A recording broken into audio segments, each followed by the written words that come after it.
Hello, everyone. Welcome back, and thank you so much for stopping by. I hope you all are doing well. So, my people, this is exclusive interview from Dele Farotimi with Rufai Osene, where Mr. Dele Farotimi talks intensively about his experience in the prison, as well as this establishment of Sharia court or Sharia law in Yoruba land and what he said to Yorubas. Just take a listen and hear everything they discuss in this particular interview. But before then, please don't forget to subscribe if today is your first time here. Share the video and also give this video a thumbs up. Thank you so much for doing so. I grew up knowing that I needed to read law so that I might understand how to navigate the lawless country in which I would have to survive.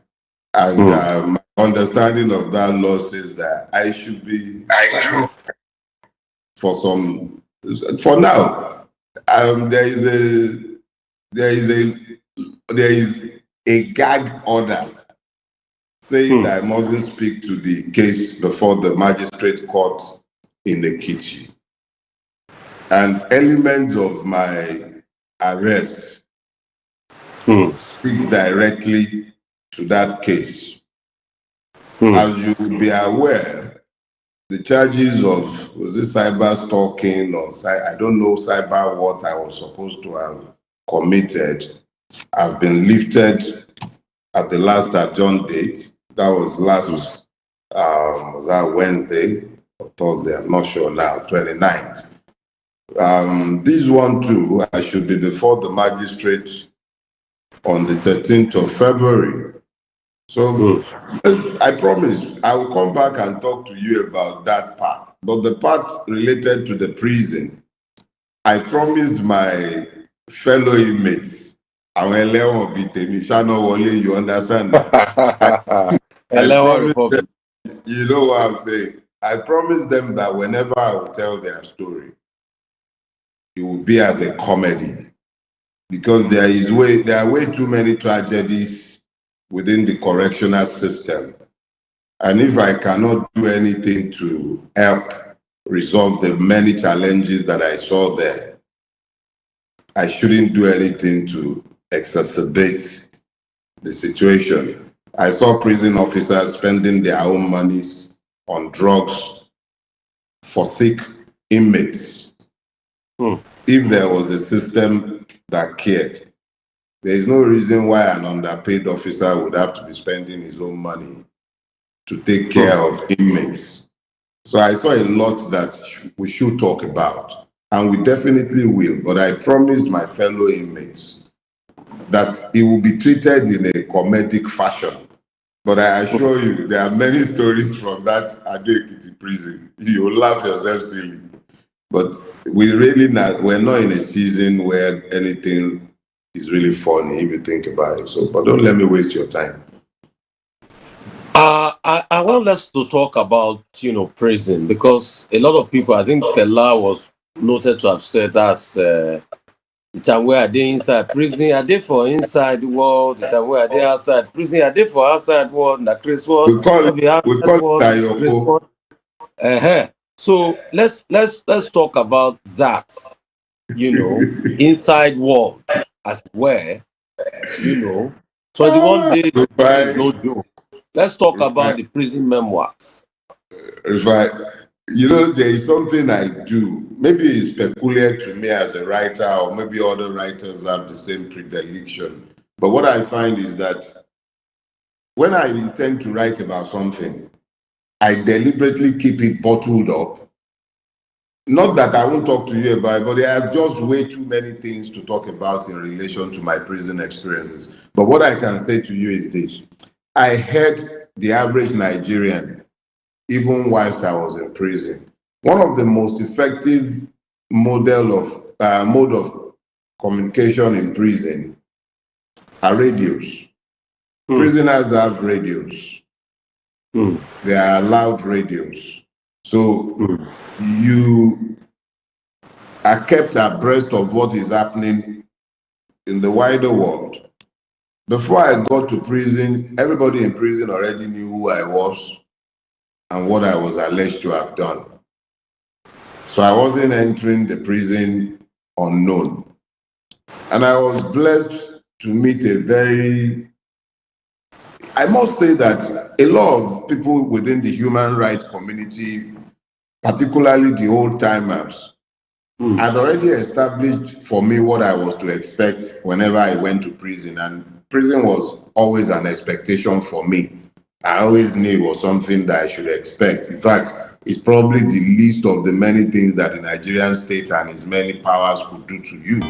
So I went to prison knowing what to expect, but they exceeded my expectation.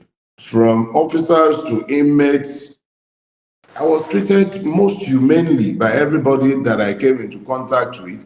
I was actually more concerned about the people that I was interacting with on a day-to-day basis.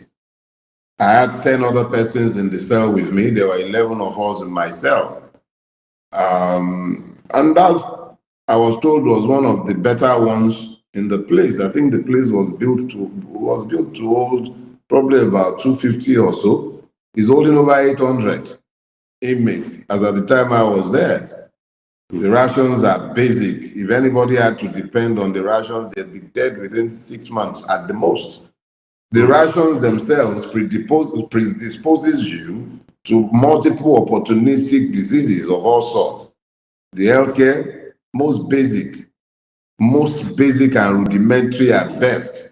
And this cannot be blamed on the officers there. It's simply a function of the fact that the federal government runs prisons in this stupid federation that we tell ourselves that we're running. The federal government runs prisons, but it is the states that keep dumping people in prison without having to provide for their welfare. So you have a situation that is completely messy. If the states have to maintain their prisons, probably they would have better sentencing guidelines than the ones that I saw operated in that space. You had a person in prison spending 9 years because he stole a goat. And the goat was valued. The magistrate asked him how much he sold the goat. He said 9,000. And he got 9 years for stealing a goat.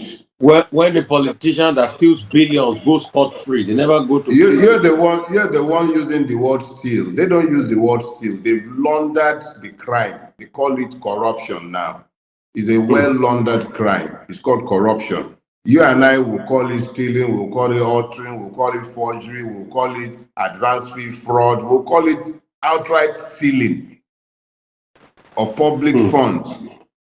Breach of public trust. We'll call it many names, but the truth of the matter is that we are the ones who are busy with those nomenclature. As far as the system is concerned, it's just corruption, which is a family affair.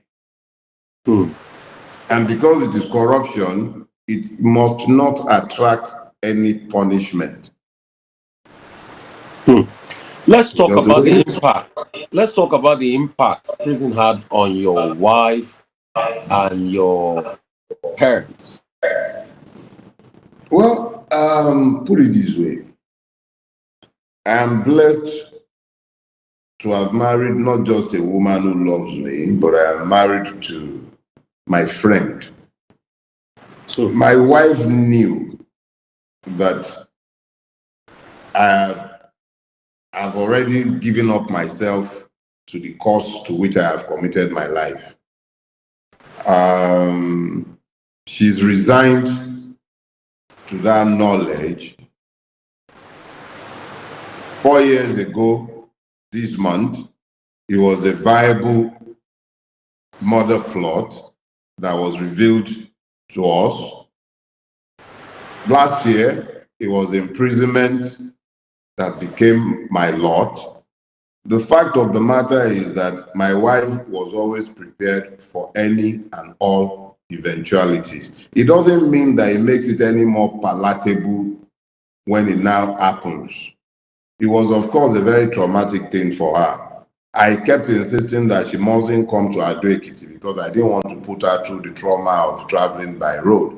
Eventually, against my continuing insistence that she shouldn't come, she found her way to Ado-Ekiti prison.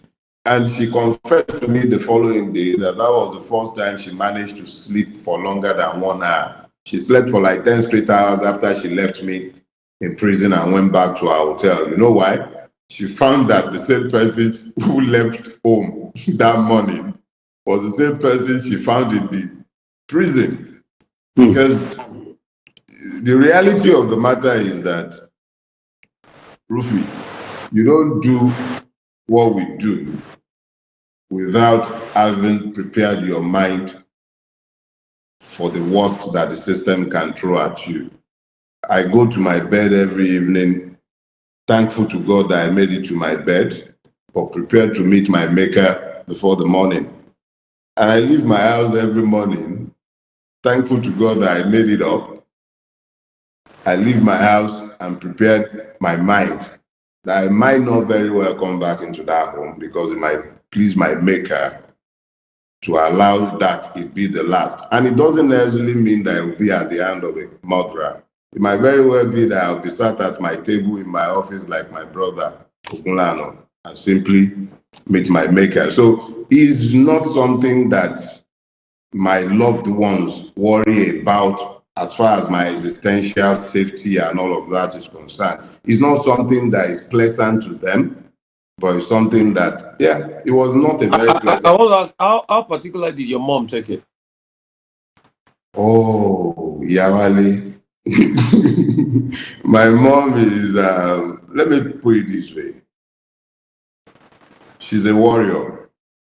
I got my instinctive, or shall I say reflexive, hatred of oppression from my mom.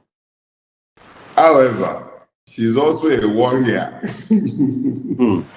Where any of her children are concerned, my mom can worry for Africa.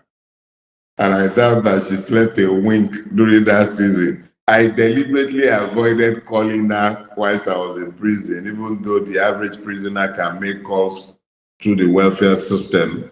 I did call my wife, I did speak with my lawyers, but I deliberately avoided calling my mom because I always knew that that was a weak link. I didn't want to call her and then have somebody, because I knew that however much she might weep, it wouldn't break my own resolve. But I didn't want her breaking down and then me ending up sounding like the uncaring son. So I didn't go anywhere near. So she was most affected, if the truth be told. And then there was my son, my autistic son, my last born. My wife kept telling me whilst I was in prison, he kept going around the house looking for daddy, They tried their best to explain, okay, so daddy traveled, but this didn't seem like daddy traveling because he didn't see daddy leave the house with any luggage. Daddy didn't say goodbye the night before. There was no basis for thinking that daddy wasn't going to come back home. And then daddy wasn't home, and then he wasn't home for 3 weeks. So for him, even though he doesn't have the words to express it, my wife did explain the level of trauma the young man suffered. He kept going into my bathroom to check if I was in there, And when I got back home, he's not a young man given to much expression of emotions. But he came hugging me, He came hugging me. He was one of the very first to meet me at the door. So for my mom, my son, my daughter was writing her law school exam at the time that I was picked up. It wasn't exactly a very pleasant time for any one of my family members. Let's quickly talk about what you're doing for people with autism, a charity side to you that you're trying to do for people with autism, because like you mentioned your son, because that's a project that I think can impact a lot of people, parents that have children with autism. Before we now come back and talk about how did you react to people that betrayed you when you were in prison, because a lot of betrayal happened.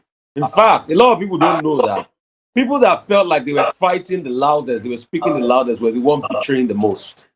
We're not going to mention names here, but a lot of betrayal happened. But let's talk about that project you're doing for the center you're planning to build for autistic children that can help society and all of that.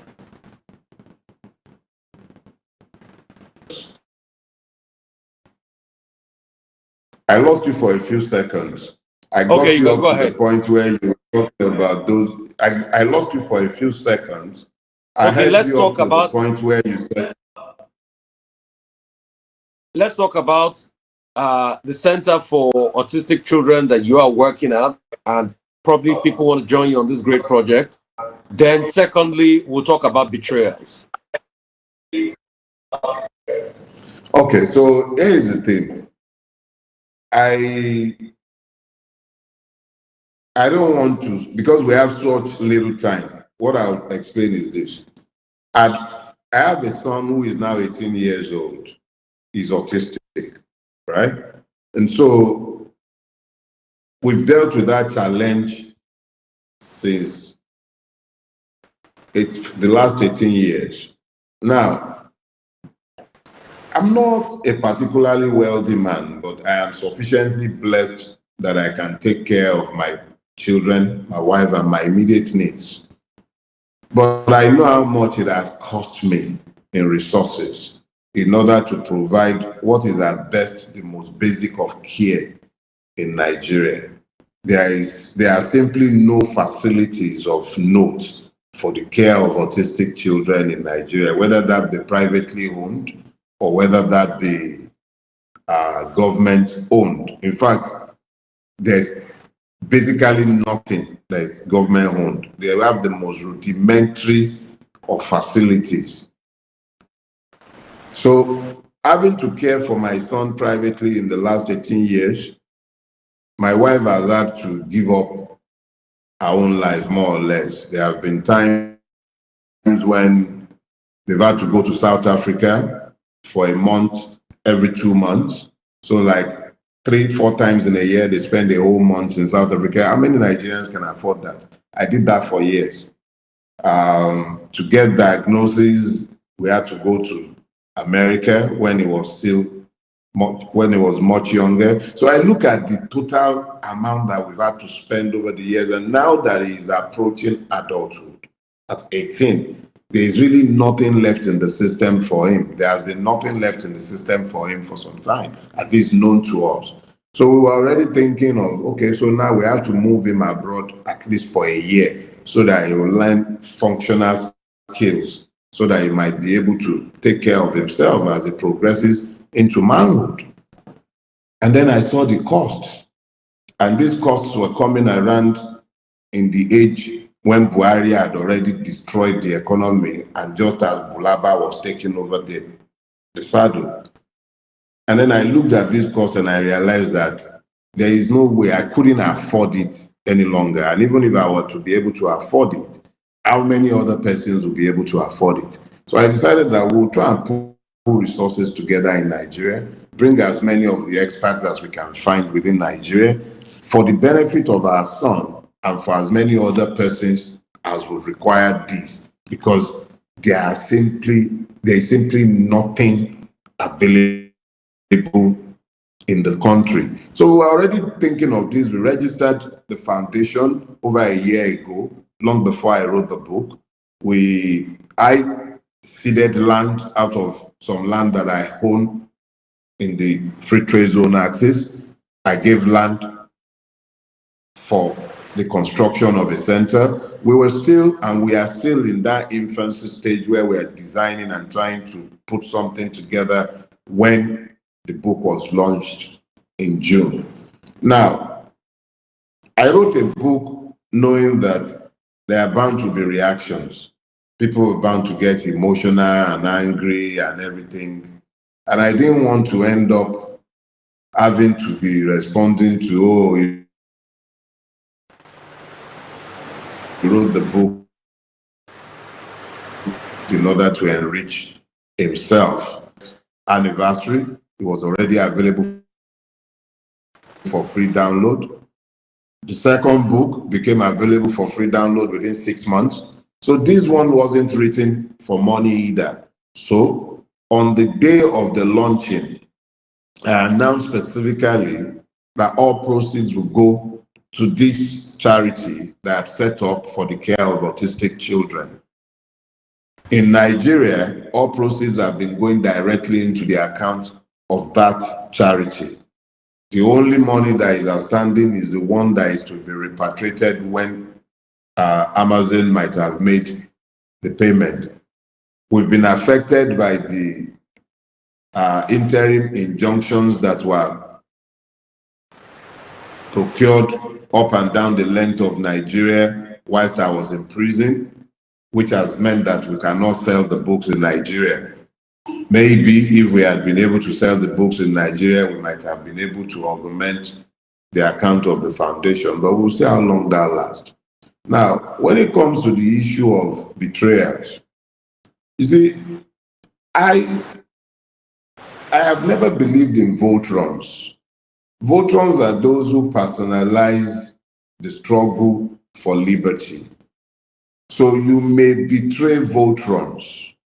I am not a votron. So nobody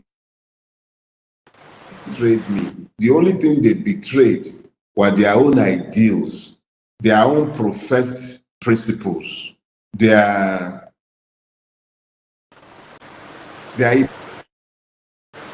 hypocrisy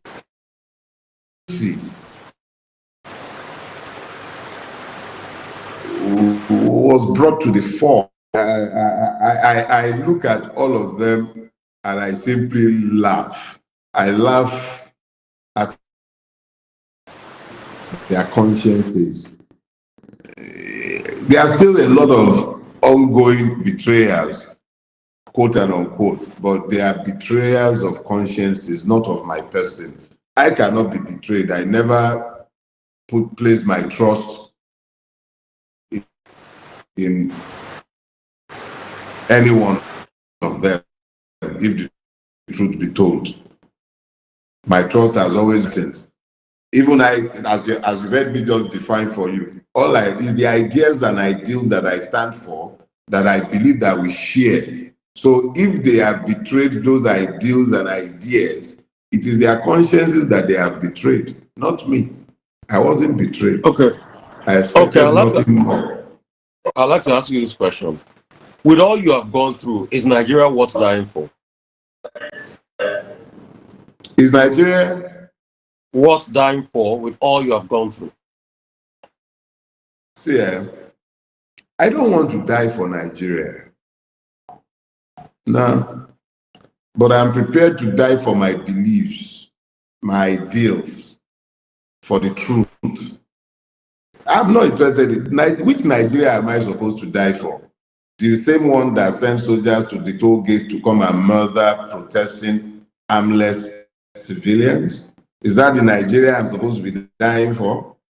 The same Nigeria that hauled me across 6 state lines to go and face a non-existent... Look, is that the Nigeria? No, there is a Nigeria that is worth dying for, and that is the Nigeria where my beliefs, my principles, my truth, the same that must be of universal application if you are standing for the truth, where a collection of them can be heard, where the country is built on egalitarian principles. That is the Nigeria that I can die for, not this one. So I'm standing up and speaking to the truth of what I believe, not necessarily because I don't want to die for this Nigeria. It's not worth dying for. Anyone dying for this Nigeria is dying for a lie. Do you think that 2027 elections might be different from 2023 elections, or you think the politicians will hijack it again?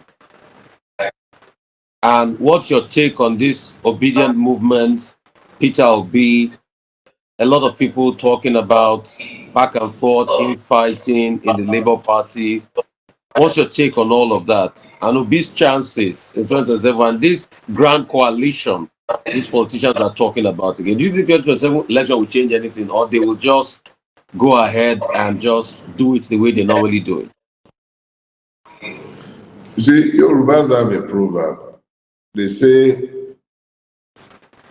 bí ọjọ́ ṣe máa rí, àárọ̀ láti mọ̀. How the day would progress or turn out will be predicted by the morning. Anybody waiting until 2027 has already lost 2027. It is critical that the Nigerian voice must be heard it is critical that our votes must count. In the absence of an assurance of the sanctity of our electoral rights, in the absence of a clear and unambiguous statement in law that makes it clear that there must be clear transmission of results from Beavers to IREV, that there must be independent candidacy to take away the monetized delegate system, and that there must be diaspora voting. In the absence of a democratization of the process of election itself, there is a waste of time. You already have a situation where Wike's cousin, or was it his nominee, his former, somebody connected to him was the one conducting elections in Edo State as the resident electoral commissioner. What do you expect? What kind of result are you expecting? Even if the people are selling their votes, let them be able to sell an effective franchise. Let the vote count. When we've done that, we can start talking about all these grand coalitions. I don't believe in any one of those fraudulent platforms. It is the people themselves we need to be uniting, not politicians. Politicians are already united. The only thing that disunite politicians are usually the sharing arrangement and formula. Whether the Labour Party is disintegrating, I can't care less. I am not a member of their party. None of these parties have any ideological root, and they are not connected to the people. If they are connected to the people, they should be focused on ensuring that there is electoral reform, not all this stupid infighting that is orchestrated by who is getting to share what and who is jostling for what post. I can't care less about what is happening amongst them. As far as the obedience are concerned, what I know, and I have said repeatedly, is that long before there was a Mr. Peter Obi, there was already an obedient movement. It is that same movement that was there during NSAS. It is merely a collection of Nigerians who are So real quickly, I want to ask you something. Baba Kode said recently that it was the obedient movement that caused NSAS, that they started it for America to orchestrate against Tinubu. What's your reaction to what Baba Kode said? He also said that Nigerians that say they are hungry is because they are lazy. Then finally, he also said that Bola Ige's death was state murder. What's your take on those three items? Well, look at it this way. If we were talking about a man I don't know, or to whom I don't have access, probably I might be a little uncharitable in my response. But I know the family. Let me just put it that way. If I have something to say to Baba Konde, I'll probably call the son who was my classmate in the law school. But let me also extend this as well. I am a Yoruba boy, raised by people who are already in their 70s by the time they were given charge over me. At that age, a man in his 80s is already subject to the vagaries of senility. Because if not, he would have known that there was no obedient movement as at 2020.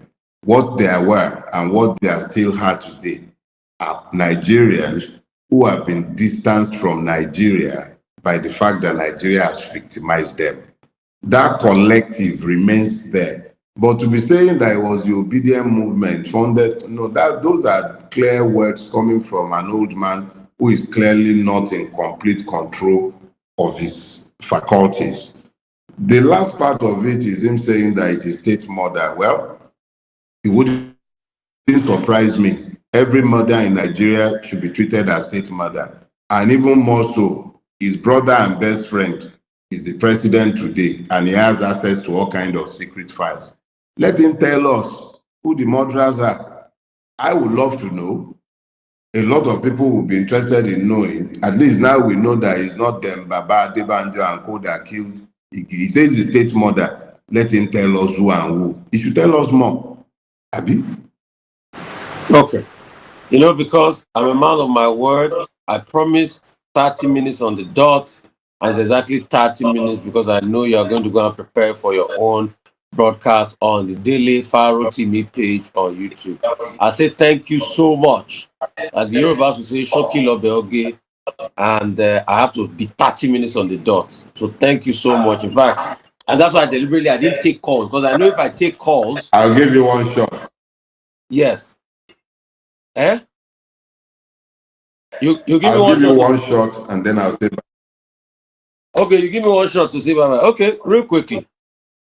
Another one I would like to bring to your notice is the case of this Sharia conversation we are hearing in the Southwest as we speak. We have been hearing a lot of explanation. Sharia Community Council is different from Sharia court and everything. What's your take on this matter? As before I let you go. You know, now I'm wishing that I didn't give you this final thing. So sorry. For a long, no, it's fine. For a long time, I've had this policy. I say, if you don't want the answer, don't ask the question. Now, this is one question I'm now wishing I hadn't been asked, but I will answer it since it's been asked. But I will answer it very briefly. In a multi-ethnic, multicultural, multi-religious society such as Nigeria, one that was founded on the principles of federalism, but has now emerged and become a feudal state found on Islamic instincts. I think the Yoruba Muslim would have to decide what he is first. Is he a Yoruba man or a Muslim? That is the question the Yoruba man who is a Muslim would have to answer for himself. There are so many issues connected to the question you have asked, and we really don't have sufficient time to deal with it. Religion has been weaponized amongst Nigerians, and it has today become a wedge issue amongst the Yorubas. A people who have never been divided by religion have today made religion front and center in their discourse. So all I will say is this: let the Yoruba man who is a Muslim decide, let him think deeply, that within this Nigerian conclave, what is he first? Is he first a Muslim or is he first a Yoruba man? I think I'll leave my answer. So as we wrap up this conversation on Sharia in Southwest, your advice is Yoruba Ronu, like about Baba Ogunde said back in the days. Yoruba Ronu. Is that your answer? Final answer? I believe that would be a good way to sum it up. Yoruba need láti ronú very deeply. Are you a Yoruba man first or a Muslim first? Within the context of the Nigerian state, which is no longer a federation, but has become a feudal state. And are you saying this as the new National Organizing Secretary of a divided Afenifere? Are you saying this as the new National Organizing Secretary of a divided Afenifere? No, please. You, Rufai, I am a man who does not fall for frauds. That some people have gathered themselves together and appropriated the name Afenifere to themselves does not make them Afenifere. I can decide to call myself, those who, for instance, prefer to say that I'm Igbo in order to delegitimize what I say. It doesn't make me any less Yoruba than I am, just because they say that I am Igbo. Do you understand? So that some people gather themselves together somewhere and are calling themselves Afenifere. I beg, I don't have time for them. You're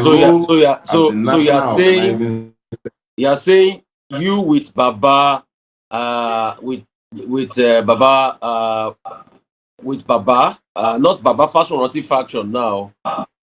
You with Baba. There are no factions. No. Rufai, please. I will not dignify that beer parlor discussion that the Akure people will prefer that me and you are having. There are no factions in Afenifere. Some political jobbers would prefer that we be talking about factions in Afenifere. What is Afenifere? Afenifere is the Yoruba name for the action group. Afenifere is the Yoruba name for the Unity Party. Afenifere is the Yoruba name for the Alliance for Democracy. It is not the name of a socio-cultural organization. We might have masqueraded as one during the military interregnum, but we are not. Is it also the Yoruba name for the ACN or APC? Certainly not. Certainly not. Look, Rufai, at some point, we're definitely going to be having this discussion when we have a whole lot more time. But understand this. Some people would prefer that you thought of Afenifere as a socio-cultural organization. But that is not what it is. Not all Yorubas belong to Afenifere. At no point has Afenifere spoken for all Yorubas. That is why you have Egbe Omo Odua. That is why you have concerned Yoruba elders. Do you understand? Yes. Yorubas have never coalesced inside Afenifere as one. Afenifere is the Yoruba name for the action group. But let me just get this right. But people like them, Tinubu, when they were in AD, Egbe Onira were then, they were big members of Afenifere. When he was running for presidency, he came back to his Afenifere fold. That's why the likes of Papa Shorty. No. They are all part of Afenifere area, Afenifere area, Afenifere area, Afenifere area. Rufai. Yes. Those who would prefer that Yorubas be enslaved would be happy to buy the fraud being sold by Tinubu and his co-travelers in Akure. I really would have no time to be discussing the shenanigans in Akure because it is this kind of exchange that gives oxygen to that fraud. Baba Fashoranti was the leader of the party. He resigned. And Chifayo Adebanjo became our leader. When it was time for Tinubu to run for the presidency, knowing that he could not come anywhere near Chifayo Adebanjo and those of us with him, he went and resurrected Baba Fashoranti, who had retired on account of old age, specifically senility. He then went and paid him a visit, and I was suspended as at that time dismissed National Publicity Secretary and the organizing secretary used Baba Fashoranti as a prop because they needed him for their own political adventure. Please, as far as I'm concerned, let them continue to tell the world that they are Afenifere. The world knows who and who are Afenifere. Tinubu used Afenifere when it was convenient for him. By 2022, 2023, and by 2002, 2003, he had already rejected anything to do with Afenifere, and he worked assiduously in concert with others to kill the AD. So somebody who has done that since so let me just get this right. You are the authentic national organizing secretary of Afenifere, but Fashoranti and other journeymen in Ondo are fraudulent. Is that what you are saying? I'm saying so without any hesitation. As far as I'm saying so without any hesitation. So you are saying the man of over 90 years is a fraud with his own people. What I said to you, I said he resigned on account of old age, bordering on senility. Those are my words. Okay. And I said that these men have gone to use him as a prop to defraud. If a person has resigned, how does he come back from retirement to retake the reign of leadership when the person who took over from him is not dead? The deputy leader, the general secretary of the organization, everybody, the General Assembly, all of us are there, and we reaffirmed his leadership at multiple points. So why you see, Rufai, I actually regret offering you that extra question, and I'll say Oh yeah, why. I'm sorry. Let's You know why I say so. Eh. We've dignified people who are not deserving of any attention with time. The people know who their leaders are, and it will emerge with time. That's the truth. They are a waste of my time and yours. One quick word as we go. Say a word to everybody that spoke for you as we wrap up. 1 minute. Everybody that spoke for you. Say a word to them as we wrap up. Never lose your voices. Keep your voices, because the battles have just begun. Keep your voice. Have them amplified. Never lose your voices.